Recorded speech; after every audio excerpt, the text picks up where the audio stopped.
vocês que estão com ou sem ressaca do nosso sábado, daqui na Flip. Quero agradecer a presença de todos, agradecer essas duas mulheres incríveis que estão aqui para trazer um tema tão bonito, conversar sobre um tema tão especial quanto a alteridade. Quero agradecer também a Casa Libre, a Lara, a Lisandra, que não está aqui, por organizarem esse espaço tão especial, que trouxe discussões tão importantes, tão potentes sobre literatura, leitura, sobre o livro, em especial aqui no Espaço da Manhã, que foi destinado, um dos poucos espaços na Flip, na verdade, eu não sei se é o único espaço fixo mesmo, né, em que a gente tem uma programação sobre literatura infantil, a literatura que forma leitores, trazendo autores, editores, críticos, pessoas que estão pensando questões atuais, muitas vezes até polêmicas, né, sobre o livro infantil. Então, agradeço muito, obrigada por esse espaço. Meu nome é Renata Nakano, eu sou idealizadora do Clube de Leitura Quindim, que fez a curadoria dessas mesas sobre livro infantil.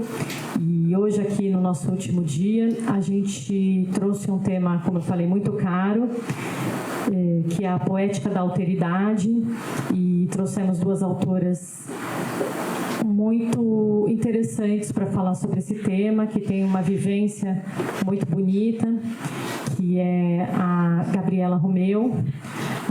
Tem uma vasta pesquisa sobre infância, sobre o brincar. Ela chegou a desenvolver um mapa do brincar com mais de 750 brincadeiras, né? Mais de 700 brincadeiras. Ela tem um livro lindo pela Peirópolis chamado Lá no Meu Quintal, em que ela fala um pouquinho sobre as experiências dos diferentes quintais pelo país, e tem um olhar uma vivência muito rica em relação à infância, em relação ao pensar a infância, em relação a uma infância que é vista não como o outro, né, mas como uma proximidade, com um olhar mais horizontal. A Gabriela é autora premiada, é jornalista, pesquisadora. É difícil pensar em todas as caixinhas, né? Porque são muitas, mas eu acho que é uma pessoa, é uma artista e uma crítica, né? E aí você vai passar pelas mais diferentes nomenclaturas. E é uma alegria muito grande ter você com a gente. Obrigada, viu? É uma honra. E outra honra também é ter aqui conosco a Janaína Figueiredo, que estava concorrendo aqui ao Jabuti com esse livro lindo, que é o Formigável. E eu conheci o trabalho dela com o livro Seu Tainha, que foi um livro que a gente mandou pelo Clube Quindim no lançamento. Esse é o Formigável, que traz esse tema da nossa mesa. E o Seu Tainha, que é outro livro lindo que ela lançou ano passado, esse ano, né? Esse ano. E que é ilustrado pela Bruna Lubambo e que traz um pouco da cultura caiçara, de um olhar que é pouco... na verdade, já vi muito pouco desse olhar, desse mundo na literatura infantil. Então, achei muito especial quando essa obra chegou para a gente. A Janaína, ela tem uma história também de muita pesquisa com relação a temas afro-brasileiros, a temas caiçaras. Ela tem um grupo de contação de histórias também, é pesquisadora e também está pensando muito esse tema. Esse é outro livro, né? Nós de Axé. Eu vou deixar para você também apresentar um pouquinho mais. E eu queria começar essa mesa mostrando o vídeo, o book trailer do Formigável. Pode ser? Para o pessoal que não conhece a obra entender um pouquinho mais da relação com a nossa mesa. E a partir daí a gente começa uma conversa, um bate-papo. Pode ser?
Fernando Pessoa, né? Eu não sou eu, nem sou outro, sou qualquer coisa de intermédio.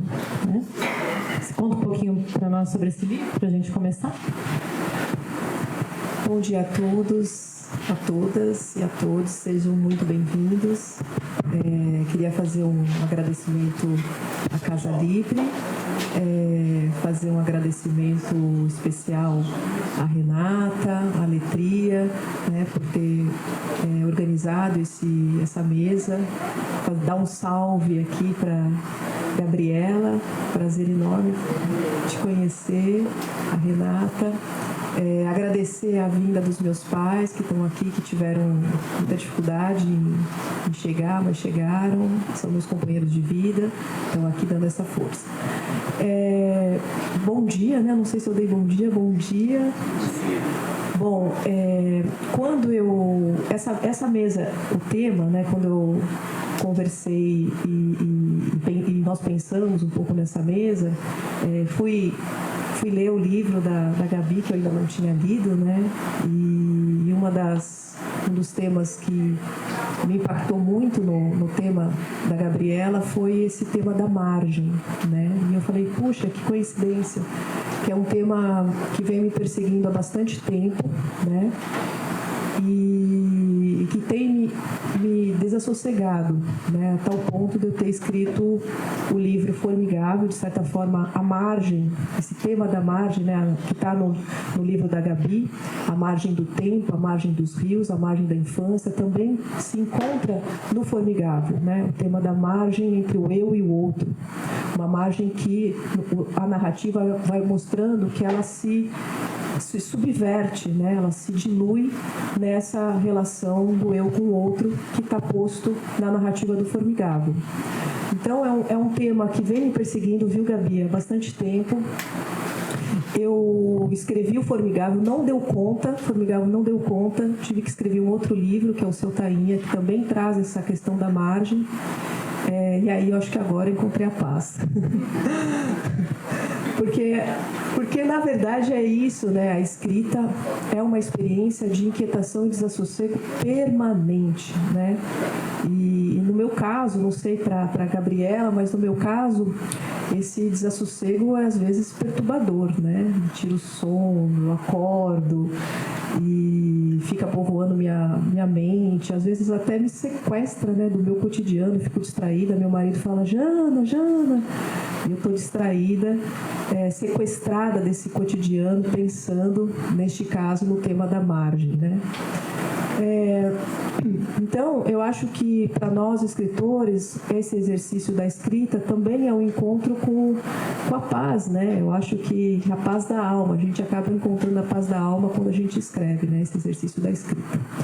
Mas o Formigável, eu sou antropóloga, né? Então o tema da alteridade é um tema que está comigo como antropóloga, como pesquisadora, né? É um tema muito caro para a antropologia, é um tema super contemporâneo, né? É um tema que está presente nas políticas da diferença hoje. Pensar políticas da diferença para a diferença, pensar na alteridade, nessa relação do eu com o outro. Essa relação que é uma relação muito... que tem uma certa simplicidade, né? Então, quando eu e o Rafa e a Letria pensamos em construir um livro, né, o objeto livro, a gente pensou muito nessa ideia de simplicidade, né? Que esse encontro do eu com o outro, ele tinha que ser algo quase que primordial, quase não, primordial, né? Então ele tinha que mostrar uma simplicidade nesse ato. Então a escolha do papel, né, um papel um pouco mais rústico, as cores, ela tinha que dar esse tom de rusticidade, de simplicidade nesse ato do encontro com o outro, né?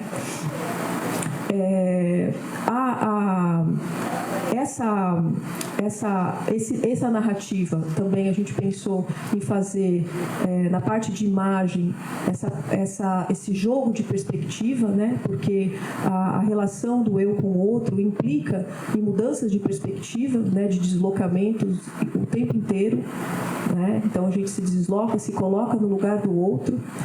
Não é um processo fácil, não é um processo tranquilo, sempre nos causa estranhamento, sempre nos causa uma certa perturbação, às vezes até é tenso, né? Essa tentativa de se colocar no lugar do outro. A Dona Pena, acho que tem algumas cenas do livro que mostra bem a formiga assustada, né, na hora que elas se encontram. Então eu quis também dar esse tom de estranhamento desse encontro, né, entre os personagens. E também eu acho, sim, o Rafa Anton foi o ilustrador, né, do Formigável. E foi um processo, assim, gente, muito, muito generoso, muito bacana. Um livro sempre é um livro, sempre uma história nova. Essa construção com o ilustrador, com o Rafa, foi super bacana. Requer muita alteridade. Muita alteridade, ele pensar, ele tentar entender o que eu estava pensando com essa história, com esse livro, e eu também. O Rafa... mudanças no texto depois que ele ilustrou? Não, nossa, não. O Formigável foi um texto... um texto que chegou... acabado, sabe? É difícil a gente falar isso como escritora, né? Porque a gente sabe que os textos a gente a todo momento está reescrevendo, é um exercício de reescrita o tempo inteiro. Mas o Formigável, ele chegou muito especial. Ele chegou, eu acho que ele já estava guardado em mim, né? Há muito tempo, e quando ele nasceu pronto, né? Eu estava mudando eu sou assim, eu vou fazendo os parênteses, né? Que eu sou controladora de histórias também, né? Então, tem Renata, não sei se você conhece, mas eu estou estudando os caranguejos. E existe uma espécie de caranguejo que é a única espécie que traz o filho já pronto, sabe? Já nasce pronto. Não sei se vocês conhecem o mundo dos caranguejos. Eu estou super envolvida com o mundo dos caranguejos. E eu acho que o Formigável foi um filho assim, né? Ele chegou muito pronto e chegou já veio já dizendo o que queria, né? Mas a ideia era, a tarefa do Rafa foi uma tarefa muito difícil, né? Eu imagino, porque nós escolhemos, eu, né, no caso, escolhi os personagens para trabalhar com essa ideia de deslocamento. Eu escolhi personagens muito diferentes mesmo, assim, com possibilidades de construção de amizade quase que possibilidade quase impossível, né? Uma amizade improvável de uma galinha e uma formiga, e as proporções, né, dos personagens também eu pensei que causaria um impacto para o leitor, né? Essas proporções. E foi super difícil, foi um desafio para o Rafa trabalhar com essas diferentes proporções da galinha e da formiga, né? E além disso, a ideia de perspectiva. Eu falei, Rafa, a gente precisa... Eu queria muito que é como se o leitor experimentasse esse olhar da galinha diante da formiga, né? Então ele vem do cinema, o Rafa tem uma passagem no cinema, e aí ele foi tentando flagrar essas diversas perspectivas, né? Porque a imagem, ela vai dando esse tom de jogo de perspectivas, né? Que eu queria muito que o leitor experimentasse para pensar esse deslocamento. Então é como se convidasse também o leitor para se deslocar, né? É um livro, é uma narrativa que vem, que chama o leitor para vir junto, sabe? Nós vamos ler juntos, vamos completar esses vazios, vamos olhar também de uma forma perspectivada, né? Era nessa linha que a gente estava pensando na construção do Formigável, né? E se a gente fosse pensar, é uma narrativa muito aberta, tem muitos vazios, né? Uns vazios muito silenciosa, tem muitos silêncios. Vazio não, mas acho que silêncio é a palavra melhor, Renata. Acho que tem esses silêncios. Nessa tentativa também de convocar o leitor para fazer essa leitura junto com o escritor e ilustrador, sabe? Então foi uma estratégia que usamos na construção desse texto. E se a gente fosse pensar num coração, né, da narrativa, e para pensar um pouco essa mesa, quando a gente fala de alteridade, de políticas de alteridade, quando a gente fala dessa relação entre o eu e o outro, entre nós e os outros, né, que é um tema super contemporâneo, eu pensaria no tema do diálogo. Eu acho que o que pulsa aí no Formigável é a questão do diálogo, né? A gente tem perdido um pouco essa habilidade, né, de dialogar com o outro, e o Formigável, eu acho que ele chama atenção para essa habilidade que infelizmente estamos perdendo, né? E que a gente precisa ficar atento para isso. O diálogo ele é feito, essas pontes, elas são construídas através de um olhar generoso, de uma escuta afetiva, né? Então, às vezes a gente olha o outro, às vezes a gente nem olha o outro, né? Existe esse movimento de você nem saber que existe esse outro, essa diferença, você ignora, ou às vezes você olha, presta atenção, mas não se desloca, porque isso causa desconforto. Deslocamento é desconforto, é estranhamento, é conflito. Então, às vezes, a gente prefere não fazer isso, né? Mas quando a gente faz, o que acontece? Né? Acho que isso é a grande magia da nossa humanidade, né? Eu acho que quando nós nos colocamos no lugar do outro, enxergamos o outro com olhos que enxergam de verdade, escutamos, pensamos como o outro está pensando, como ele acredita, como ele pensa, como ele age, e nós retornamos para o nosso lugar, isso aumenta a nossa humanidade, né? Essa é, na verdade, a grande magia da diferença, né? Eu acho que é a gente pensar nessa humanidade, né? A gente se humaniza com o outro. Eu fico sempre muito tensa, né, e às vezes triste, porque as pessoas perderam de vista essa possibilidade, né, de se humanizar, né? A gente se enriquece com o outro, né? Então, acho que Formigável vem aí, é um livro para todas as idades, né? É um livro para todas as idades. Acho que as crianças, elas têm essa habilidade, são mais abertas, né? São mais abertas. Porque talvez é isso que se trata, né? De abertura. Acho que a gente...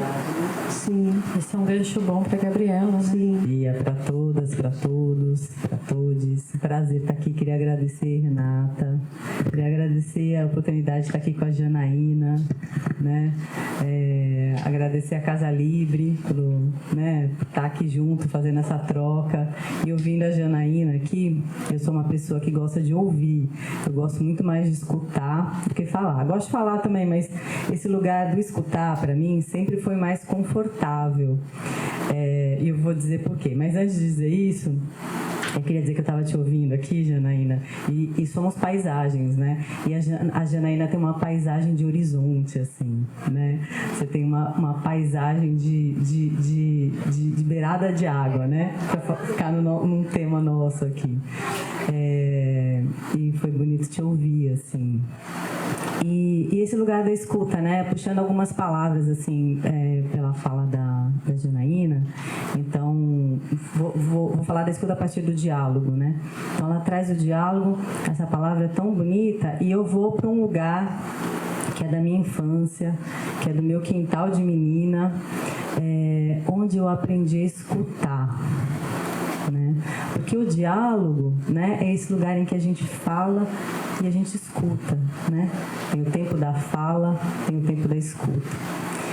E depois de muito tempo, né, a gente cresce, a gente vai estudar, a gente vai trabalhar, enfim, a gente, né, tem cada um a sua saga particular, e eu precisei voltar para esse lugar de escuta primeira que eu tive, né, essa primeira escola de escuta que foi meu quintal de menina, né, que eu sou filha de uma mineira, a caçula de 16 filhos, né, 8 sobreviveram, né? Filhos da minha avó Gabriela. E desses 8, 7 mulheres. Então, eu fui criada num quintal com 7 mulheres mineiras, todas contadoras de histórias, né? E as histórias que a gente ouvia não eram necessariamente histórias, eram histórias da vida, né? Eram histórias do viver, né? Então, elas tinham migrado para São Paulo, né? Eu nasci em São Paulo. E a gente, no quintal, né? Onde tinha o pé de café que a minha avó tinha plantado, né? A gente ouvia as histórias de vida da minha mãe, das minhas tias. Eram os momentos mais especiais, né? Então, eu me aprendi menina ali, escutando aquelas histórias.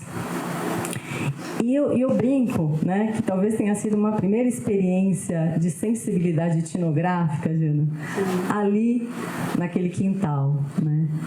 E como aí eu virei jornalista, né? Fui estudar jornalismo, virei jornalista, porque eu queria continuar escutando as histórias das pessoas, né? Eu queria continuar escutando histórias. E como jornalista eu sempre trabalhei no jornalismo para a infância, né? Sempre trabalhei no território das infâncias. E percorrendo, né, tive a oportunidade de trabalhando num jornal grande, que foi a Folha de São Paulo, né, eu durante muito tempo fiz o caderno Folhinha, eu tive a oportunidade oportunidade mesmo, né, de andar pelo Brasil, né, de adentrar diferentes territórios. E aí, de novo, eu voltava para esse lugar e falava assim, nossa, né, esses territórios, esses Brasis que me remetiam muitos, né, às histórias de escuta primeiro da minha infância, que eram as histórias da minha mãe e das minhas tias, mas faltava tantos Brasis ali, tantas infâncias, tantas histórias, né? Então, era um pouco me alfabetizando, assim, né, do nosso próprio país, assim. E aí eu fui aprendendo um pouco pelas lentes das infâncias, né? Das crianças nos territórios. E aí, uma palavra que me vem junto, né, quando vem esse convite dessa mesa com esse nome tão bonito, né, que você colocou, acho que também, né, poéticas do deslocamento e alteridade, você usa, mas você usa poéticas do deslocamento, eu fiquei com essa palavra, né, o deslocamento, né, e o que é isso, né, então esse deslocamento que é físico, né, que é geográfico, né, esse deslocamento que na verdade é o maior, né, que a gente promove quando a gente vai ao encontro do outro, né, que é um deslocamento interno, né. Ontem teve a mesa da Tamara Klink com a Natácia Natan, né, francesa, antropóloga do Escute as Feras, né, e elas falavam muito disso, né, desse enfim, perdi aqui, mas elas falavam era alguma coisa que eu ia arrematar e aí me veio a imagem delas na mesa, daqui a pouco eu volto. Mas, enfim, esse deslocamento eu lembrei, ela falando que esse deslocamento maior que é da metamorfose, né, que é de uma transformação, né. E um outro deslocamento, então esse muito forte mesmo, né, quando a gente vai ao encontro, no meu caso, preponderantemente da criança, né. E, na verdade, acho que eu diria, mais do que da criança, eu acho que é da infância que nos habita, né? Porque também nos territórios eu escuto muito os mais velhos, assim, né? E essa infância que vem com eles, né? E pensando na infância como território, muito a partir da filosofia, né? Que nos abre, assim, dizendo que mais do que um tempo cronológico, né? Do que uma experiência cronológica, um tempo de vida, a infância é uma experiência que carregamos, né? Que nos habita, que nos carregamos e que visitamos, né? Podemos visitar. Então, ouvir. Então, esse deslocamento, né? Então, nos lugares, esse se deslocar, né? Desse lugar de adulto, né? Para, eu gosto de dizer, para um agachamento, né? Para se agachar e ficar mais rente ao chão, né? A criança, né? Em muitos territórios, né? Ela está mais rente às coisas do chão. E aí aprender uma outra língua. Uma língua que a gente falou ou fala, né? Mas é um pouco aprender uma outra língua de novo, né? Então, fiquei pensando nesses deslocamentos todos e aí nos exercícios e são exercícios mesmo, né? Porque sair desse lugar, né? Sair do seu lugar e aprender em outro lugar, com o outro, né? Nesse caso, a criança. Sair desse lugar de adultocêntrico, né? Ou como diz um pensador contemporâneo que eu gosto muito, que é o Renato Nogueira, né? Esse lugar adulterado, né? Porque a gente tem o infantil, o infantilizado de forma pejorativa, né? E o Renato, filósofo, ele fala assim, na verdade, vamos desconstruir, vamos ver de outro jeito, né? Na verdade, a gente vai se adulterando, né? O adulto vai se adulterando, né? Então, é voltar para um território que é o território das perguntas, né? Esse é o território da infância, né? A infância como um enigma, um mistério, né? Como um jeito de interrogar o mundo, né?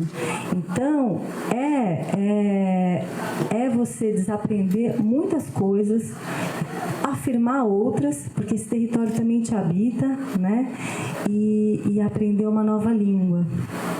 Então, é um pouco esse exercício, né? E aí a gente vai para um outro deslocamento, que a gente já parte de um que é da escuta, aí a gente vai para um território, né? Um deslocamento físico, você se desloca internamente, você pode se deslocar ao encontro da criança, e tem depois um deslocamento que a Jana traz também falando aqui, eu vou linkar, que é o da escrita, é um outro deslocamento, né? É um outro deslocamento que você faz, bastante intenso, assim. E aí, no caso, né, eu faço isso, Janaína, né, com esses livros maravilhosos e nos livros também, né, eu tenho um trabalho também como documentarista, eu tenho algumas produções audiovisuais, né, dispensar o audiovisual, algumas experiências produzindo audiovisual com as crianças, né, tenho também livros produzidos com as crianças, né. Mas eu acho que é sempre com, né? Há vários jeitos de fazer com, na verdade, né? Porque estar perto da criança é aprender a narrar mundos, né? A criança, somos narradores de mundos, né? E a criança, ela é uma potente narradora de mundos e ela narra desde muito cedo no seu quintal, né? Eu falo do quintal de um modo muito alargado, né? Esse lugar da infância, assim, esse exercício de ser criança, né? E que muda muito, né? Janaína pode dizer, né, dessa experiência caiçara, e eu vou dizer, posso dizer da minha experiência e posso dizer das experiências que eu aprendo em diferentes territórios, né? Esse olhar em diálogo com outros territórios, né? Então, isso virando narrativas, né? Mas sempre eu fico pensando nesse lugar de aprender a narrar com a criança. Que narrar é esse, né? Porque quando eu me agacho, né? E a primeira coisa que eu lembro do meu corpo, né? Porque eu falo, faz tempo que eu não agacho. Quem que lembra que agachou aqui a última vez? Quero saber. Quem agachou aqui? Alguém agachou? Ah, tem uns que agacham. Olha lá. Tem gente que agacha. Você agachou com esse pezinho aqui? Ela é brava, valente. A gente vai se esquecendo um pouco, né? E a criança... E fisicamente a gente não consegue agachar como a criança. Não porque consegue, a gente perde eu falo o alongamento aqui. Exatamente. E agachar com os dois pés inteiros no chão é uma coisa que, por exemplo, os povos indígenas fazem, né? E a gente vai sentando na cadeira, a gente não consegue. Aí quando a gente vira mãe, falando pela minha própria experiência, a gente volta a ter que se agachar. Sim. Né? Não é? E é um exercício. É um exercício. Literalmente é um exercício. E é se lembrar mesmo, né? Desse corpo.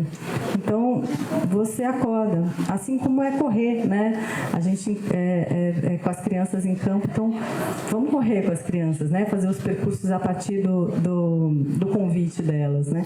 Então, é se acordar nesse corpo que aprende, né? Então, porque a criança aprende com o corpo todo, né? Com todos os sentidos, né? Então, são vários sentidos em que ela está aprendendo o mundo. Então é um pouco aprender a narrar assim, acho. Tem uma frase do Rimbaud que é linda e eu acho que combina muito com tudo que você está falando, que é: tua memória e teus sentidos serão o único alimento do teu impulso criativo.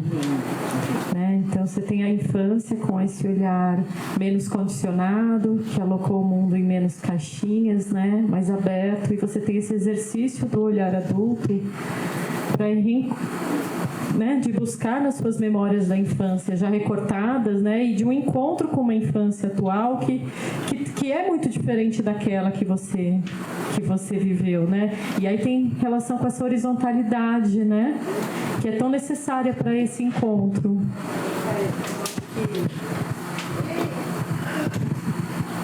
Eu acho que é um exercício mesmo, né? A Gabi estava falando. Nós fomos criados por uma visão muito hierarquizadora, né? Então, de adultos, somos adultos, crianças, logo crianças são menos que adultos, enfim. É claro que a gente tem um movimento aí forte de quebrar essas hierarquias, né?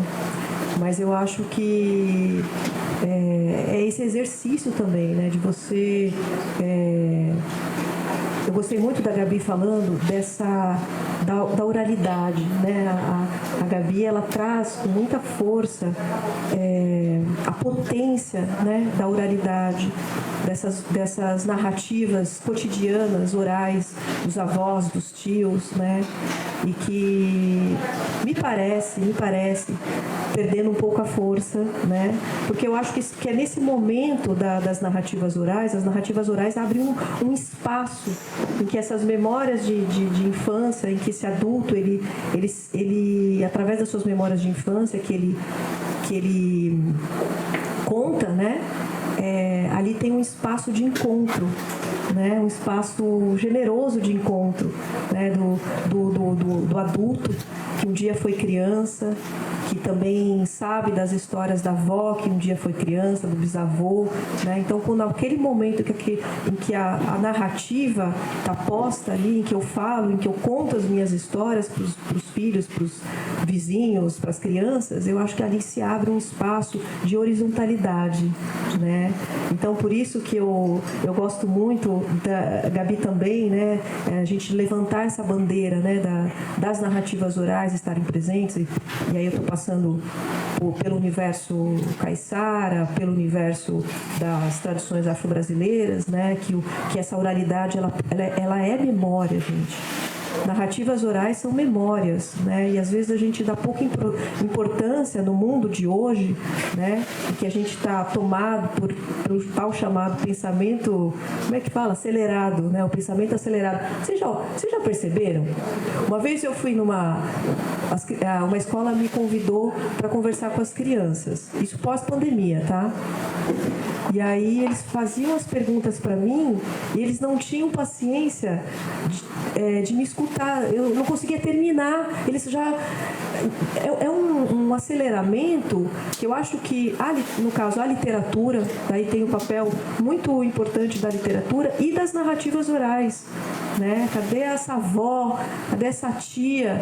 Cadê esses vizinhos? Eu fui criada em São Sebastião, no litoral norte de São Paulo, as comunidades caiçaras, os vizinhos tomavam conta da gente, né? Olha, eu vou falar para tua mãe que você está ali. Então, quer dizer, olha, eu vou te contar uma história para você não fazer mais aquilo. O vizinho, o avô, a mãe, ou a tia contavam histórias para a gente, né? E essas histórias nos acolhiam, criavam um repertório muito afetivo, muito imaginativo para a gente compreender, para ajudar a gente a compreender o quê? A vida, né? Que é o que é importante. Então, eu concordo com esses quintais, estou aqui, ó, na luta pelos quintais, né? Quero dizer também que eu faço parte do universo afro-brasileiro, também muito pulsante lá as narrativas orais, né? Lá a gente tem não sei se vocês conhecem, mas lá existe até um culto às infâncias, né? Existe um culto às infâncias. O terreiro, as crianças, tem um culto às infâncias e é preciso essas infâncias escutarem, norma as crianças escutarem essas narrativas orais. Eu estou esperando o momento em que esse vai ser um tema chave, porque a gente tem, por exemplo, chegando aqui na Flip, né, essa questão, a gente começa a ver mais vozes negras, mais vozes indígenas, né, e a gente tem essas consideradas minorias, que não são minorias, né, que são, na verdade, muito oprimidas e são, né, só que a gente tem também a infância, que também é colocada nesse lugar menor. Isso fica muito claro, inclusive num evento como esse, em que a gente tem uma flipinha que quase, quer dizer, não se compara a verba, né, que recebe a Flip, a programação central, aos espaços, né, a importância que se dá ao debate em relação a esse tema. Então, a gente tem um adultocentrismo, né, muito forte, tão enraizado nessa nossa cultura, que é preciso ser discutido também, né? Como vocês estão, enfim, o que estamos fazendo aqui, né? Vocês duas estão fazendo isso, aliás, com muita beleza. Eu queria só antes falar, né, desse lugar, só emendando assim, aí a gente vai numa fala que vai puxando vários fios, né? Mas quando você fala disso, né, só reforçando mesmo esse lugar, né, que talvez essa necessidade de exercitar esse tempo de fala, esse tempo de escuta, né, esse falar e esse escutar, né, porque e aí para isso é preciso, né, convocar presença, né, porque é no encontro, mas é no encontro com presença, porque a gente pode estar junto e não ter presença, né? Assim como a gente pode ter o silêncio, não como ausência, como presença. Ele faz parte, ele nos ensina, ele nos educa e ele fala muito, né?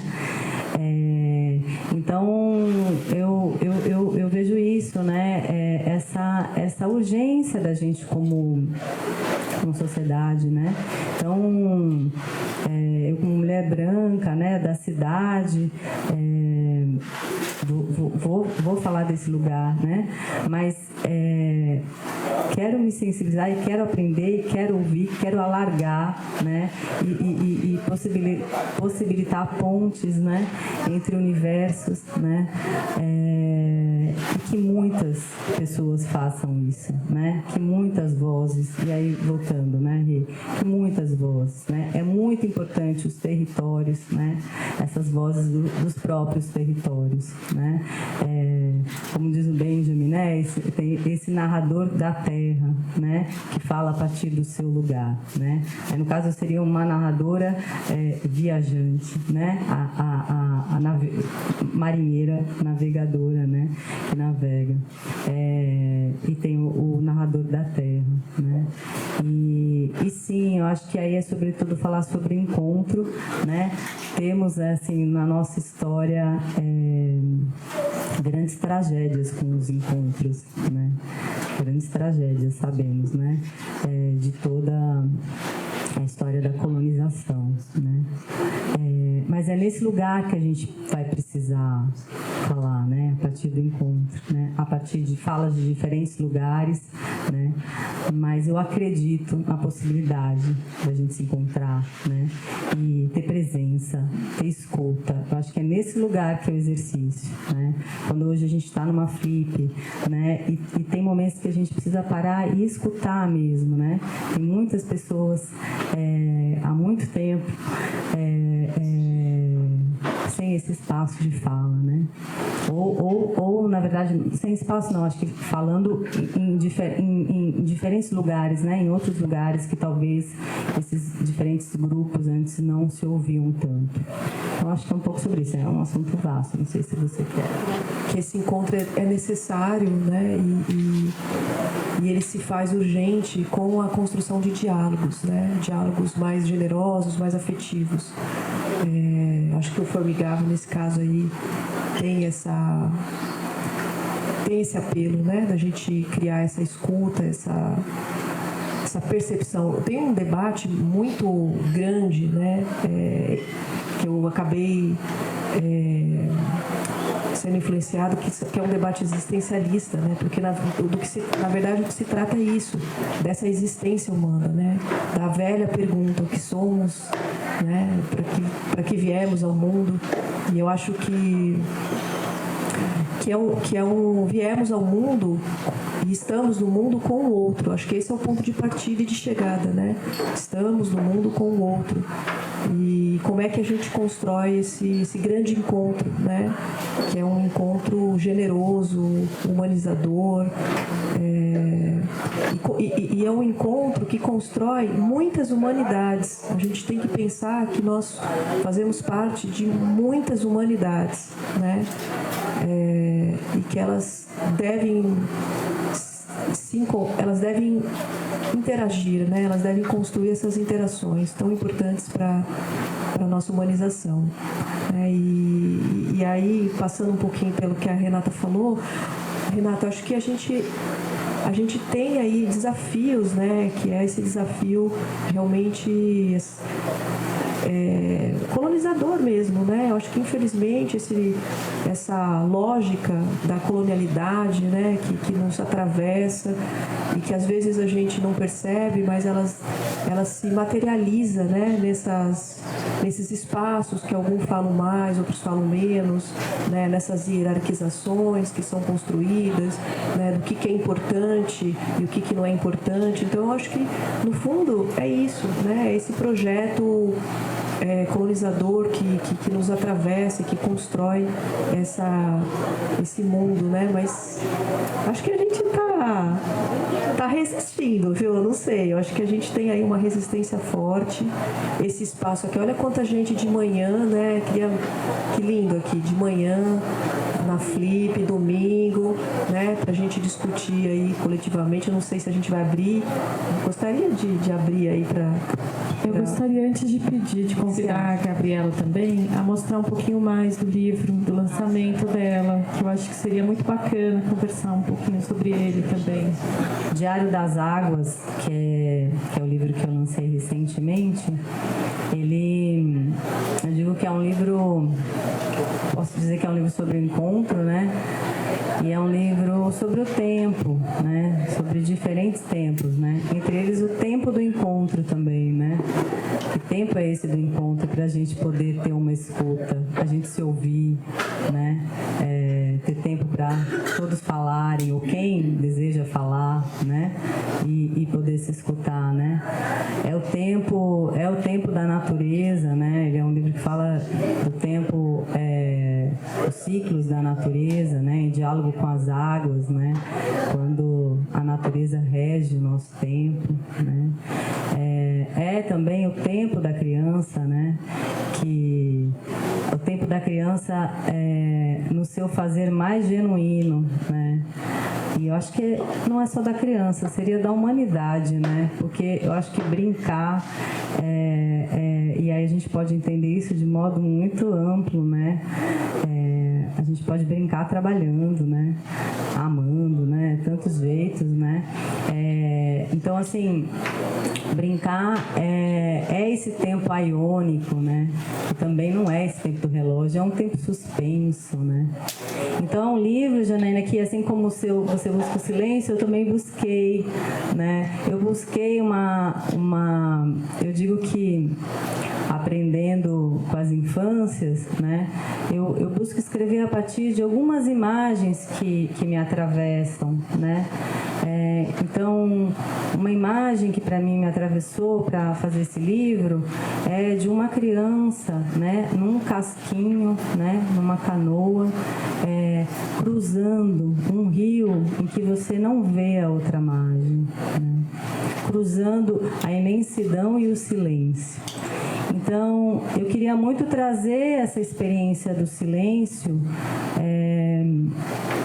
porque é uma experiência genuína do que eu vivi nesses encontros, mas também é uma experiência, né? Eu digo, não dá às vezes para trazer um rio para a porta da nossa casa, né? A gente, nas cidades, a gente soterrou, acho que a gente tem, quem pode falar melhor, não sou eu, mas assim, a gente pode, né, descobrir esses rios, mas assim, a gente pode, e eu acho que isso tem que ser feito, né, em termos de urbanização, várias coisas, mas não vou me meter a falar. Mas eu queria, estou dizendo isso de um modo, mas a gente pode trazer essa essência, né? O que é trazer, né, uma paisagem de beirada d'água, né? O que é trazer esse silêncio, né?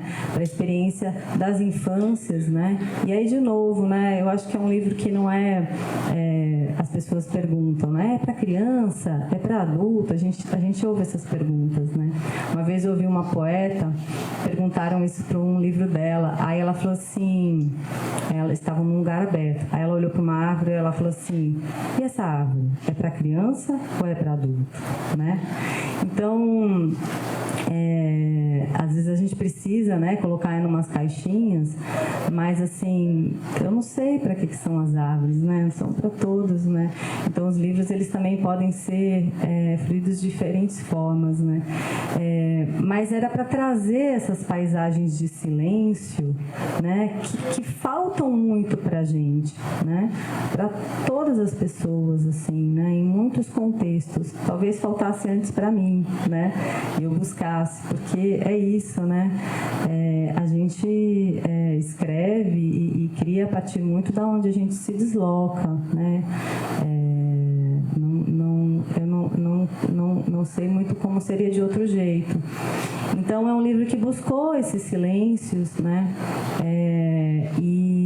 E aí ele é feito de fragmentos mesmo, de flashes, né? Porque e você vai entrando no livro e você vai descobrindo todo um léxico, né? Que é diferente para muitas pessoas, né? Um léxico das águas, né? Da vida próxima às águas. E para mim isso também era como também muito próximo da infância, né? A infância ela vai inventando, descobrindo e ela inaugura a língua na gente, né? É lindo a gente pensar isso, né? Então, eram essas experiências que eu buscava, né? No final é um livro, eu digo, a gente vai para tantos lugares, por isso que eu falo, o deslocamento maior é esse interno, do processo, né? E o resultado, geralmente, é muito simples, né? Simples não é simplista, né? Mas é um livro que eu fui chegando eu fiquei 20 anos viajando, assim, a primeira, e não 20 anos direto, né, gente? Seria incrível, né? Mas não é isso. Mas a primeira viagem que me marcou, e eu tive essa imagem, né, de uma criança cruzando, foi em 2002, esse livro foi lançado em 2022. Então, os livros, eles são gestados nos tempos que a gente nem sabe também. Mas foi isso, né? Foram 20 anos para chegar, e aí eu sou das cadernetas, né? Então eu vi que a Janaína, ela é narradora de histórias, ela tem as histórias aqui. Eu tenho, mas eu sempre levo minha cadernetinha. Ela, antropóloga, ela deve trabalhar muito com as cadernetas de campo, né? Eu aprendo com os etnógrafos e tal, né? Eu nem falo, porque eu tô do lado de uma antropóloga, né? Então, mas eu adoro beber nessa fonte, né? Com uma sensibilidade etnográfica, né? E como jornalista, eu sempre fui da caderneta. caderneta. Então, eu levo minha cadernetinha, aí eu faço minhas notas, deixo aqui, né? Então, eu tinha muitas cadernetas, né? Muitas cadernetas de muitas imagens, de muitos relatos, de muitas reflexões, com desenhos de criança, né? Porque o nosso caderno, quando a gente vai ao encontro da criança, ele tem marca d'água, ele tem marca de terra, a gente larga o caderno e vai pular com a criança, né? E a gente vive mesmo essa outra experiência, no meu caso, desse corpo, desse lugar da criança, né? E aí virou um diário, né? Assim, que eu pudesse trazer essas paisagens, essas imagens, né? Então é um pouco isso. E até puxar para um pouquinho do seu, Tainha, que eu acho que tem também isso, né? Que a gente tem esse silêncio, a margem da água, essa espera, essa contemplação, e que eu entendo que tenha também tido um tempo longo de gestar, né? Porque eu acho que tem muita relação com a sua vivência na infância, como a própria biografia na obra mostra, né? Mas eu vou parar de falar e vou deixar você falar. O seu Tainha, a Gabi estava falando de paisagens, né, que são propulsoras, né? Realmente, lá, a Vanessa está aqui, cadê a Vanessa? A Vanessa é lá do litoral, meu marido também é do litoral, Rafa, meus pais, então, do litoral norte de São Paulo, né, eu me refiro. E tem certas paisagens que cravam no peito, não tem? Aquela coisa que são paisagens memórias que eu falo. E essa paisagem, quem mora nessa ponta do litoral, é muito uma paisagem que crava no nosso peito, essa andança, né, dos barcos de pesca indo e voltando, esse horizonte, você falou do horizonte, né? Existe uma imagem muito icônica lá do litoral, que é esse barco que fica lá longe, você quase beirando o horizonte, né? Com aquelas gaivotas sobrevoando. E a minha infância inteira eu convivi com esses barcos de pesca, né? Com esses barulhos que vão se acumulando na gente, né? Que vão criando paisagens internas. E o seu Tainha, ele surgiu... Eu falo que é um livro também de memórias, né? Ele tem ele tem um diálogo assim com as minhas memórias, e a gente sabe que as memórias nós nunca lembramos sós, né? Como dizia o Maurice Halbach, nunca a lembrança é só da gente, nós lembramos sempre com outra, e voltamos com o tema da alteridade, né? Então essa lembrança que é minha também é de todos, pelo menos aqueles que vivem à beira-mar, né? E teve inclusive um pescador que falou, um caiçara antigo, falou: nossa, quando eu li seu livro, eu lembrei da minha infância. Eu também ficava seduzido por esses barcos que iam e vinham, né? Solitários, que davam essa sensação de solidão. E eu falei, tá vendo? Halbach estava certo, né? A memória realmente ela tem um substrato que é coletivo, né? E aí chega essa ideia de imagem que está muito presente também na Gabi, né? A margem continua aí, que eu tinha falado para vocês no começo. Esse tema da margem está me enlouquecendo. Eu preciso escrever sobre a margem e sobre as perspectivas. Também, de certa forma, eu trouxe do Formigável, eu trouxe para o seu Tainha essa brincadeira daquele que olha do continente para o mar, né?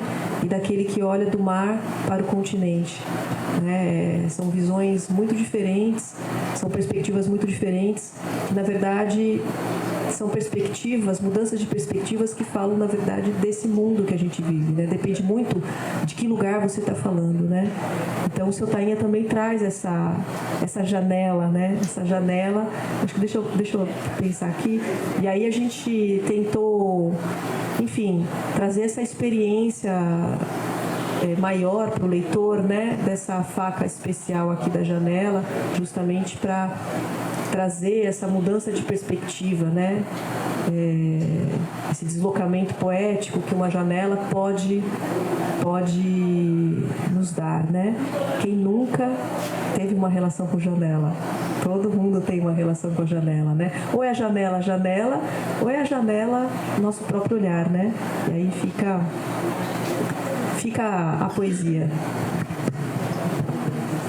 É super bonito. E vendo aqui seu livro, Janaína, e você falando, me veio uma professora norte-americana, que é a Rudine Sims Bishop, que ela fala que os livros, né, uma professora que pesquisa multiculturalidade em diálogo com a literatura, ela diz que os livros eles podem ser janelas, né, e podem ser espelhos, né? Então, essa questão de você poder, quando você diz, né, então o seu livro, né, ele é janela, né, ele abre paisagens para todos nós aqui, mas ele é espelho, né, como é que chama o senhor que você conversou?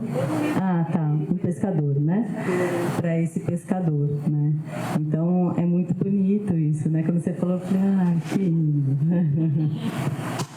Foi uma conversa repleta de silêncios, uma conversa até a maneira como vocês estão trazendo é uma maneira serena, o tom de voz suave, tranquilo, e acho que traz a forma e o conteúdo também, né? Aquela coisa, até a maneira como está sendo dito, né?